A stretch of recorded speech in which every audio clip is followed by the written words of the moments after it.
আসসালামু আলাইকুম viewers, welcome to Tamanna's kitchen. চলে আসলাম নতুন আরও একটি মজাদার রেসিপি নিয়ে। আজকে আমি আপনাদেরকে তৈরি করে দেখাবো সেমাই আর ডিম দিয়ে খুবই মজাদার একটি নাস্তার রেসিপি। এটি খেতে খুবই মজা আর খুবই সহজভাবে বানিয়ে দেখাবো। তাহলে চলুন ভিউয়ার্স, দেরি না করে রেসিপিতে যাওয়া যাক।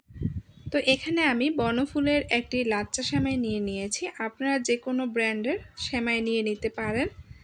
আমি পুরো এক প্যাকেট সেমাই দিয়ে এই পিঠাটা তৈরি করব। তারপরে এখানে 1/4 কাপ পরিমাণে দিয়ে দিলাম গুঁড়া দুধ আর 1/4 কাপ পরিমাণে দিয়ে দিচ্ছি চিনি।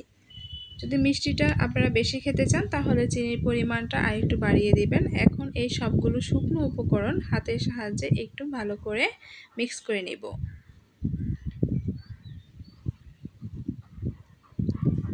তো আমার মিক্স করা হয়ে গিয়েছে।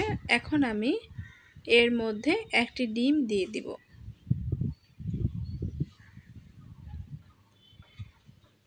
ডিমটা দেওয়ার পর এটাকে খুব ভালোভাবে মিক্স করে নিতে হবে, মানে হাতের সাহায্যে মাখিয়ে নিতে হবে। আর আমার রেসিপিগুলো যদি আপনাদের কাছে ভালো লেগে থাকে তাহলে অবশ্যই আমার চ্যানেলটি সাবস্ক্রাইব করে আমার পাশে থাকবেন। তো এখানে আমি আগে থেকে আরেকটা ডিমকে একটি বাটির মধ্যে ফেটিয়ে রেখেছি। তো ওই ডিমটা থেকেও আমি একটু একটু করে এর মধ্যে দিয়ে দিব, মানে আমার পুরোটা ডিম কিন্তু লাগবে না, যতটুকু লাগবে আমি ততটুকুই এর মধ্যে দিয়ে দিব।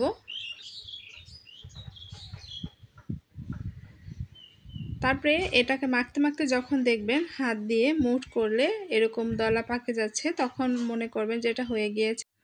আমার কিন্তু পুরোটা ডিম লাগেনি, একটু ছিল, ওটাকে আমি রেখে দিয়েছি। তারপরে এটাকে আবারও ভালো করে একটু মাখিয়ে নিব। এখন মাখানো হয়ে গেলে এরকম একটা বয়মের মুখ নিয়ে নিয়েছি। আপনারা চাইলে কিন্তু এটাকে হাত দিয়েও করতে পারেন বা যে কোনো শেপে আপনারা তৈরি করে নিতে পারেন পছন্দ অনুযায়ী। তো আমার পিঠাগুলো যেন সবগুলো একই সাইজের হয়, দেখতে সুন্দর হয়, তার জন্যই আমি এটাতে করে বানিয়ে নিচ্ছি। তো দেখতে পাচ্ছেন কি সুন্দর হয়ে গেল, আর এটা দেখতেও মাশাআল্লাহ খুবই সুন্দর। তারপর আমি দুই সাইড থেকে একটু হাত দিয়ে ভালো করে শেপ করে নিয়েছি। আমি সবগুলো একইভাবে বানিয়ে নিয়েছি। এখন আমি এগুলোকে তেলের মধ্যে ভেজে নেব। তার জন্য আমি চুলায় একটা হাঁড়ি বসিয়ে পরিমাণ মতো তেল অ্যাড করে দিয়েছি। এখন তেলের মধ্যে এক এক করে এই নাস্তাগুলো দিয়ে দিতে হবে। তেলটা কিন্তু খুব বেশি গরম হওয়া যাবে না, মানে হালকা গরম থাকা অবস্থায় কিন্তু পিঠাগুলো এর মধ্যে দিয়ে দিতে হবে। এখন এগুলোকে হালকা মিডিয়াম আঁচে ভেজে নিতে হবে।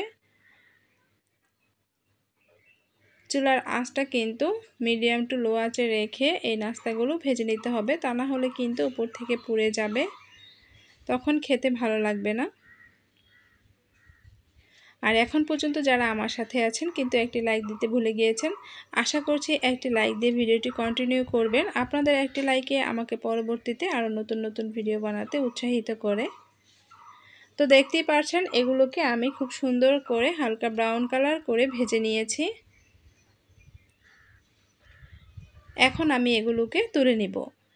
বাসায় মেহমান আসলে ঝটপট এই নাস্তাটি বানিয়ে নিতে পারেন। এটা দেখতেও মাশাআল্লাহ খুবই সুন্দর আর খেতেও খুবই মজা। চুলার আঁচটা একদম মিডিয়াম টু লো আঁচে রেখে পিঠাগুলো ভেজে নেবেন, তাহলে এই পিঠাগুলো খেতে ভালো লাগবে। আর চুলার আঁচটা যদি হাই হিটে রেখে ভাজেন তাহলে কিন্তু খেতে ভালো লাগবে না।